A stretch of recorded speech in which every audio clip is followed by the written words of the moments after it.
کلمه من امی رضوان الله علیها كانت مؤمنة موالية والله العلي العظيم تتكلم مع أئمته مع الله أعلم بكلامي الله أعلم بكلامي والله في عقائدنا الشيعة كرامات معجزات لازم نتوجه بهذه الموجزات. توفت أختي توفت ورأينا علائم الوفاة في جبينها كانت عمرها 7 سنين. المولى المصلح رضوان الله عليه اتصل إلى بعض الإخوان بعض الأصحاب حتى يجوا يودونها إلى المقابر. اجوا لما أرادوا أن يودونها أمي رحمة الله عليها يا على الإمام أمي رحمة الله عليها قالت اصبروا شوي وإن تودون بنتي قالوا هي ميتة قال اصبروا.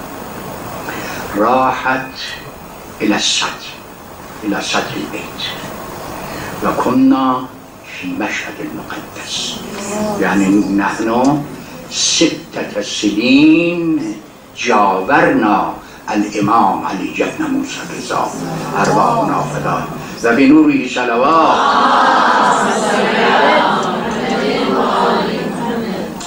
قالت لحظة أنا أروح عندي كلام. راحت إلى السطح ونحن تبعنا شو صار. وقفت أمام بقعة المباركة لمولانا علي بن موسى الرضا قالت سيدي أنا ضيف لك كيف تأخذ بنتي؟ أنا أبي بنتي منك في هذا الساعة. أنا أعرف أنت لا تحرم السائل.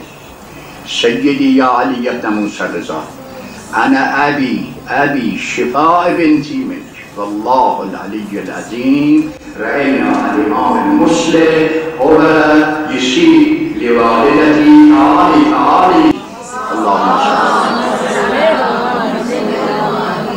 شكو قال هذا بنتك الحمد لله الله تفضل عليه بشفاعة مولانا علي بن موسى. بنتي إذا أنت طلبتي بالحقيقة إذا أنا طلبت بالحقيقة ما يحرمني الإمام أكرم الكرماء كريم. أما المهم الطلب كيف إنسان يطلب.